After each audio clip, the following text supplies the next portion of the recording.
Dan Dickau, Scorebook Live Washington at the GSHL 3A Media Day down here in Vancouver. We're here with Mountain View head coach J.C. Alexander. Excited going into his third year, not because he's a coach, but he's leading his alma mater, the Thunder. J.C., you guys are a program that was in the middle of the pack last year, got hot at the right time, and you made it into the playoffs for the first time in 8 years. You've got a little bit of roster turnover, but you really like the pieces that you have coming back.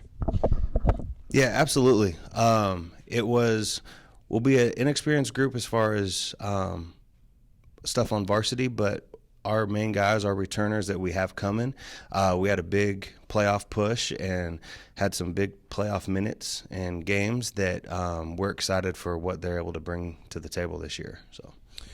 Last year, you swept school district rival Evergreen by winning both games. They're a team that's very talented when you talk to other coaches amongst the league. Outside of Evergreen, who else in the league really kind of stands out to you this year? Because quite seemingly, the league's wide open this year. Yeah, I think any one of the 5 schools could do it, or 6 schools. But the big one to me is Prairie. When they returned both twins, Fraley and Frazier. That's just a tough group right there, and then they pick up a couple transfers coming in.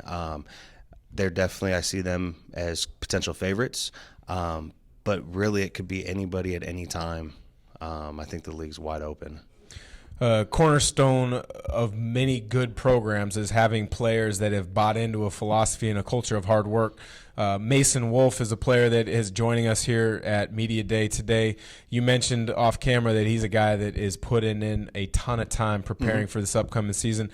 Touch on him and the impact that he's going to have because of his work ethic and his skills. Yeah, Mason, every morning before school for hour and a half, he's in the gym working. Sometimes he's got guys with him, but he's a bigger guard. He's physical. He's got a nice touch and understanding for the game, and his ability to put in that extra time is going to go ahead and put a little more confidence in him in the season and when games come. We mentioned you were not only the head coach now at Mountain View, but you're an alum. You went to school there. I'm going to put you on the spot real quick. Mountain View is a storied basketball traditional powerhouse. Best player to ever come through Mountain View, Duke Wallenborn, Carson Payne, or one of the Ravio brothers? Give me the answer and why. I think for where they were at the time, I think it got to go with Duke. All the names mentioned are, fantastic, but I think Duke is the first one to come through and do it. And I think honoring the ones that kind of paved the path. Derek and Nick and Matt were all special talents, and Derek's and Nick have had successful careers overseas. But I think, as well as Carson, but I think Duke's the first one to do it, and, he's the best. So. Duke Wallenborn was one of a kind. Remember watching him growing up because I grew up here in the Vancouver area. Had a nice career at Washington State before moving on to Western Washington. But you've been a guy that's been around this area for a while. When you go out and you are involved with WIBCA, the Washington Interscholastic Basketball Coaches Association, and the different events that they put on, and you see players across the state, and you come back to your area, how good is the basketball here in Southwest Washington, and do you feel it gets overlooked at times? Absolutely. I've said it from the beginning when I took over. I think we're kind of a flyover area. I think everybody focuses on Seattle, Olympia-ish, and then goes straight to Portland. We've got a lot of talent, a lot of good basketball.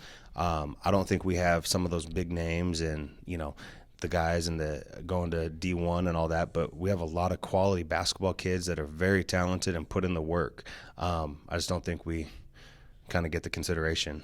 And when we took a group from Southwest Washington up to the WIBCA showcase and ran through that, with all Southwest Washington kids. So there's talent. It's just a matter of getting us out there and getting that respect. You're at the 3A level, but you also compete against the 4As quite a bit. I'm not going to put you on the spot with your 3A opponents, but who would be your favorite at the 4A level this year? I got to go with the Union. I think when they return, Lackey and Toulson, just for a couple names, I think, and they've kind of got that built and it's rolling. And they're the ones to beat until they're not. So, last question: the playoff experience that was gained. Obviously, as a coach, you gain that experience as well. What are you most looking to build upon with that and share with the newcomers to varsity to get them up to speed and enjoy the experience and the challenges, for this upcoming year? I think just getting them to understand the preparation side of things, and our effort and practice and our focus, and then enjoying the ride and enjoying the day-to-days, enjoying the process. I think that gets lost a lot of the time, and everybody focuses on the wins and losses, but when you practice and you prepare and you're in the moment, I think that can go a long way. And so just getting them to see the bigger picture, that it's not just we got to win this one, but we got to prepare to get to that one. He's J.C. Alexander, leading the Thunder of Mountain View at the 3A level in the GSHL. I'm Dan Dickau for Scorebook Live Washington. Follow them throughout the season as they make their way back to the playoffs.